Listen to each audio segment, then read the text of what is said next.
Hello there, welcome back to Cinema Flicks and Music Picks. I'm Davey, your host with the most, the beast with the least. Well, least I can do this Good Friday is a quick review of the release today Dio album by Paul Gilbert.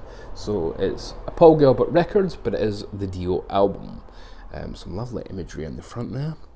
And a nice picture of the Moika in the back, with Paul looking a bit like James Gunn. The premise of this, let's go into it. No point in beating about the bush. I think I've made that pun about 3 times this week about the actor saying to the bishop. Anyway, I won't do that. The premise of this, you remember perhaps being Dio fans, if you should be watching this, that not long after Ronnie's untimely passing, we had a tribute record to him, where the great and the good assembled and did a covers record, and it was perfectly nice and touched some lovely stuff on. I think Glenn Hughes stole the show, if I remember right. But what it did point out is that Ronnie James Dio was, never shall be, a singular artist. Doesn't mean he has to be your favourite. He's just unique, and not just as a performer, as a composer and as an artist, because some of the people that were singing his songs, I'm sorry, but they just didn't seem right, singing about dragons and kings and wizards and quests. It just didn't feel right. You didn't buy it for a second. Whereas Dio, gosh, it was like he came from another time and place, wasn't it? And it wasn't Brooklyn in the 30s, it would have been late 30s, early 40s. Anyway, excuse, traffic jams are terrible outside. It's living in the Italian job sometimes. So Paul comes along and says, I'm going to do what I would like to see as a Ronnie James Dio covers record, right? And produces it himself, plays all the guitar parts himself. So you'd think, okay, we'll go into the track list in a minute, but he's not, put it this way, he's not going too deep into the catalogue here. So it's Messrs Blackmore, Iommi and Campbell with whom he is measuring himself, ostensibly, on this. But what's he going to do for the vocals then? Well, the answer is, he's going to do them. But wait a minute, Paul Gilbert's not a singer. Paul Gilbert of Mr. Big fame, Paul Gilbert of Racer X fame, Paul Gilbert of, Paul Gilbert fame, if you just know great guitar players. Okay, well, is he going to try? Because Ronnie Dio's a bit of a step up from, not really being a singer.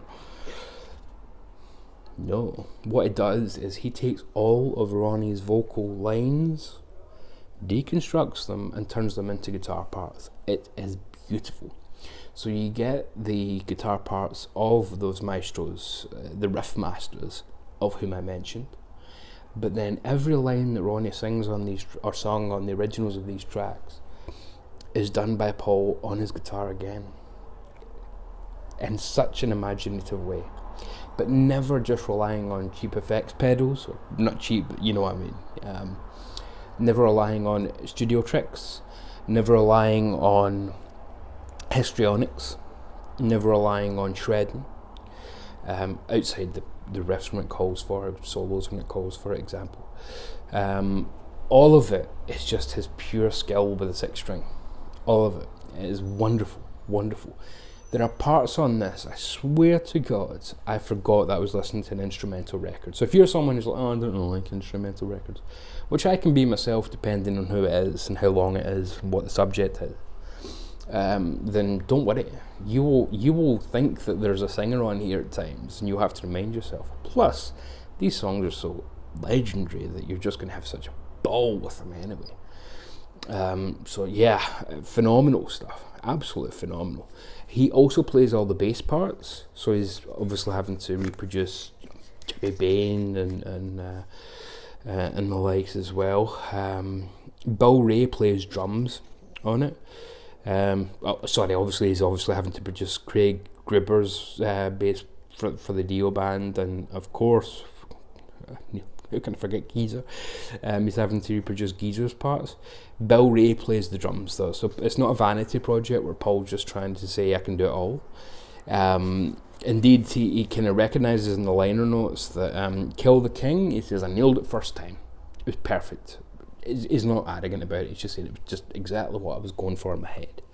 But Neon Nights, the opening track, took 23 takes because the rhythm changes are just what no other musician would play and what no other vocalist would line up with that riff and that melody. So it taught him as a musician, a legendary musician in his own right, that by God, some of these, for as much as people think of people like Tony Iommi as, just riff master and, you can pick them up. And from a composing point of view, from an arrangement point of view, some of these things are still so bloody weird that even Paul Gilbert couldn't get his head around them in 2022 when it was recorded. And it's all self-produced.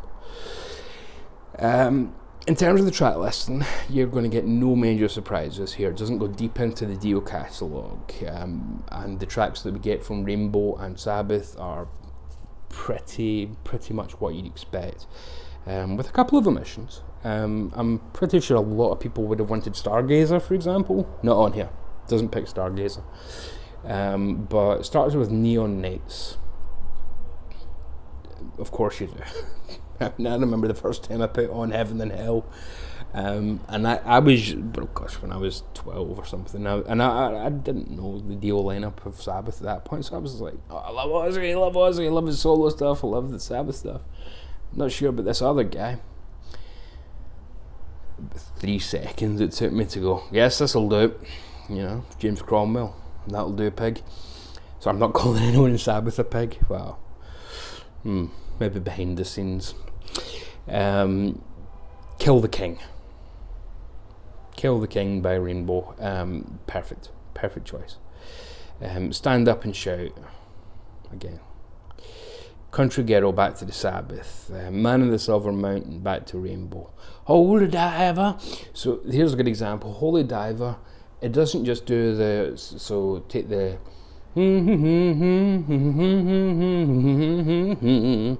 it doesn't just say, right, that's the melody and I'll take that. It even does the start where Ronnie goes and turns that into so believe me. And again, as always, a couple of tracks below for you to sample in the comment section, not in the description, because nobody reads descriptions, they just go to the comment section, see who's calling who a prick. Heaven and Hell, and it's on and on. So again, he finds ways to down,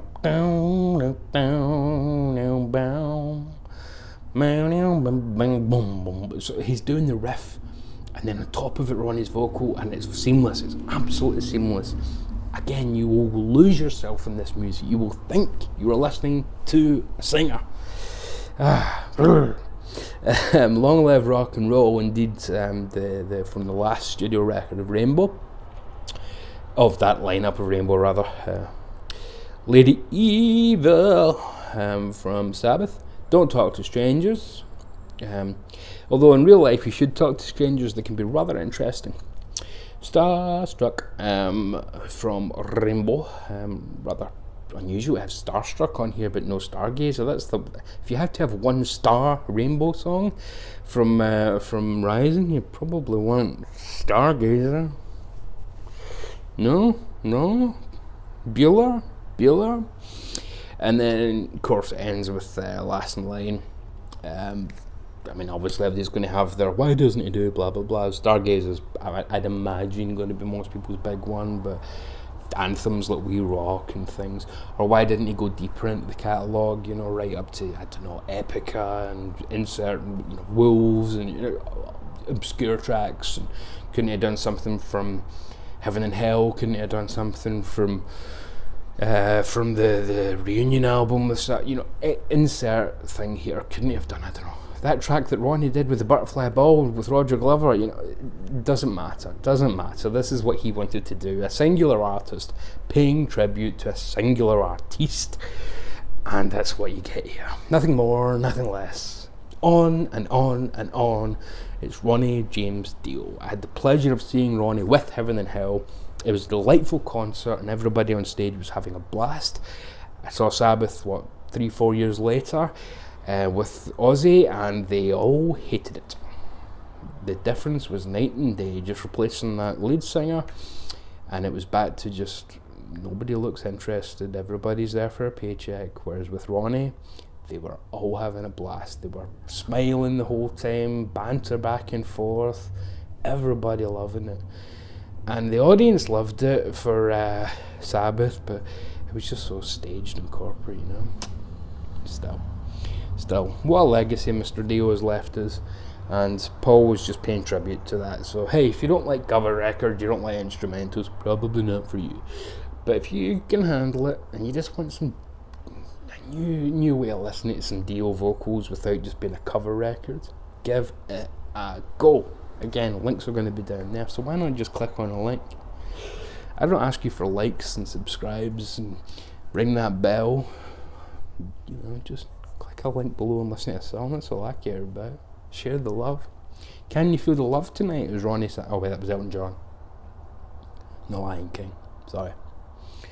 Anyway, enjoy your Easter weekend, folks. I may be back over it. I need to get some Blu-rays away and put in cupboards and things.